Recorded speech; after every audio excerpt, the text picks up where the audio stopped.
Lesson 15A, Piecewise Functions, it's MA.912.AR.9.10. So first thing we need to remember is what a piecewise function is. A piecewise function, it's written using two or more expressions, defined by an interval, and none of the intervals should have any elements in their domains in common. Then a closed circle is used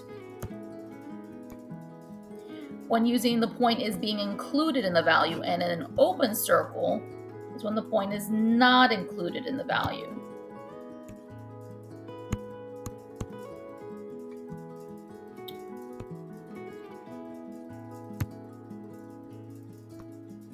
Okay, and example 1 is talking about graphing a piecewise defined function. So it says graph f of x equaling x minus 3 if x is less than 1, less than or equal to 1, and then 2x if x is greater than 1. Then analyze the key features. Then they want us to analyze the key features. So in step 1 it says graph f of x where x minus 3 is less, x is less than or equal to 1. So what they want us to do is to, we are plugging in the value of 1 for x. So now we're saying 1 minus 3 is a negative 2. Because the 1 satisfies the inequality, because it says it satisfies the inequality, because remember we need to be x less than or equal to 1 and negative 2 is smaller than positive 1, we're going to place a dot at 1, negative 2. Because x minus 3 is defined by values of x that are less than or equal to 1, graph the linear function with a slope of 1 to the left of the dot. Then in step 2 it says graph f of x equaling 2x for an endpoint of a domain interval where x equals 1 again. So it says f of x equals 2x, so I'm saying 2 times 1 or 2. Since the 1 is not included in the quantity, we're going to place a circle at 1, 2, because 2x is defined for values greater than 1. Graph the linear function with a slope of 2 now to the right of the circle. So again, remember, the first one is going to have a slope of 1. We plot a point at 1, negative 2. And the slope has to be a range of 1. So from here to here, that is up 1 to the right 1, up 1 to the right 1. But it said it had to go to the left. The second part said it needed to have an open circle, a circle at 1, 2, and the slope had to be 2 units. So we went up 2 to the right 1, but it had to go to the right, go slope to the right of it. Now in step 3, they want us to interpret and analyze the key features. So the function is defined by all values of x, so the domain is all reals. The range is all reals less than or equal to negative 2, and all real numbers greater than 2. So symbolically we can represent it as f of x if f of x is less than or equal to negative 2, or f of x is greater than 2. The y-intercept is located at negative 3. We have a y-intercept, but there is no x-intercept. The function is increasing for all values of x. So let's look at our check. It says graph f of x equal to 2/3 x if x is less than or equal to 0. 3 if 1 is less than or equal to x, less than or equal to 3. Then analyze the key features, negative 2 plus 5 if x is greater than or equal to 4. So the first one, we're tackling each of them independently. The first one says, think of it as y equals 2/3 x. And it says all the values of x have to be less than or equal to 0. So, which means our graph is starting at 0.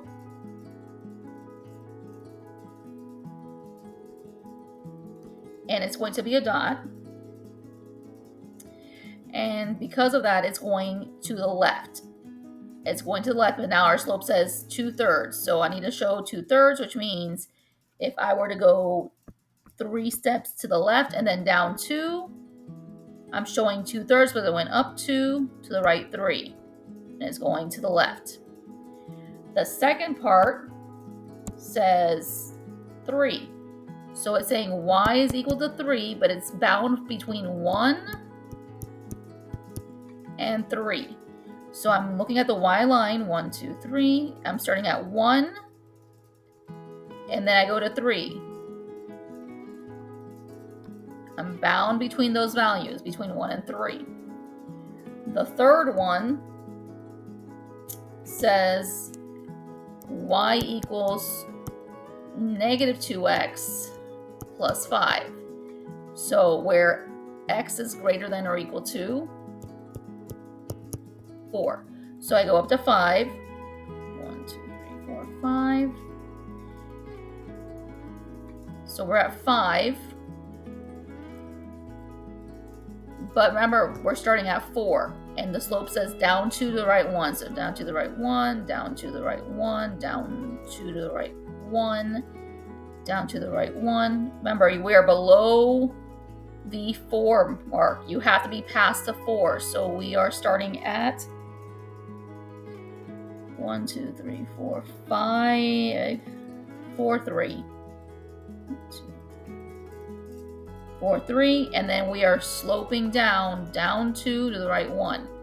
So it's going in a negative region. So coming back to what they want us to interpret. So the domain is going to be, they tell you they gave us our domains. They told us our boundaries. So we have x, where x is less than or equal to 0. 1 between x, between equal to 3, and then 4, x greater than or equal to 4. All pieces.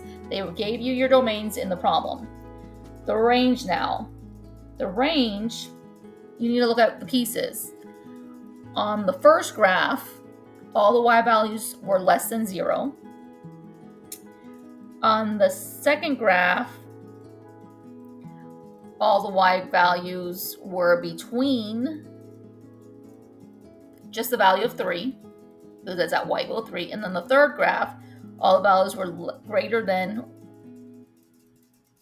0 at this point. We're way in the region of 0. So for our range, it's going to change our values.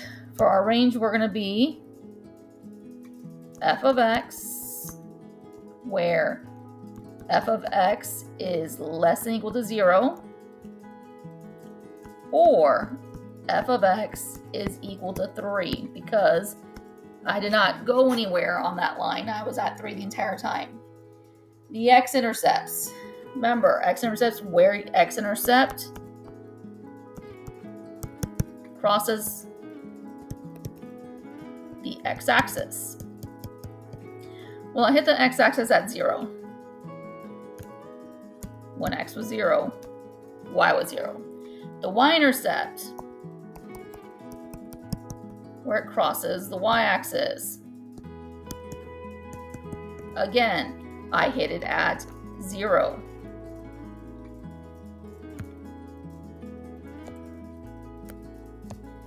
Now it's saying they want us to find what the function is doing. So for f of x, for x, where x is less than or equal to 0, where x is less than or equal to 0, the function is going in an increasing situation. You are increasing. The reason being, I'm saying the graph is going left to right, so we are increasing.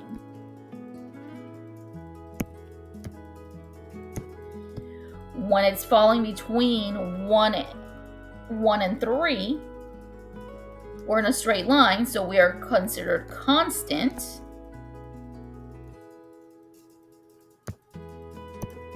And then when we're going greater than or equal to 4, we are in a decreasing situation, so we are decreasing.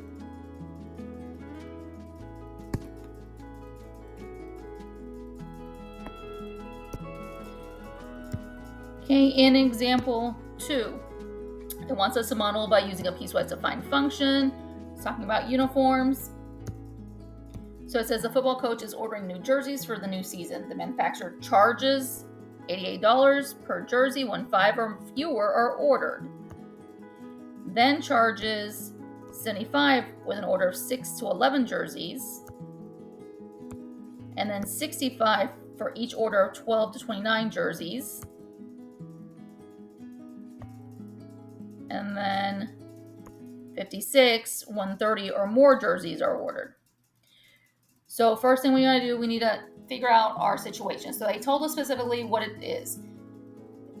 He's gonna charge $88 per jersey when it's 5 or fewer ordered. So if we order 0, less than X, less than or equal to 5, up to 5, we pay $88 per jersey. Then they charge $75 for an order that's 6 to 11 jerseys. So when 6 is less than or equal to X, less than or equal to 11. But remember, 6. 5 is not inclusive, so I can drop it down to a 5 and make this 5 value. So that, but it's a 5 with no line. Because we already used the 5, we're saying 5 is less than X, because I already included 5 in the first one. 5 is less than X, which is less than or equal to 11, because I can go all the way to 11 jerseys. 65 jerseys happen if we order from 12 to 29. So again, 11 less than X, because I'm not including the 11 because you have to have 12, less or equal all the way up to 29. Then the last one says $56 per jersey for 30 or more jerseys. That's why it says X is greater than 29. On part B, it wants us to evaluate the function. It's saying, what would it cost to purchase 11 jerseys? So what they want us to do is, we're doing 11 jerseys times 75. 11 jerseys times 75 comes out to be $825. Then it says, what would it cost to purchase 25 jerseys? Well, 25 jerseys falls in between the $65 mark, so we're going to say 25 jerseys times 65 per piece. So 25 times 65 is $16.25. And then it says, evaluate F of 29. F of 29 means we did 29 jerseys. So 29 jerseys at $65 a piece is $18.85.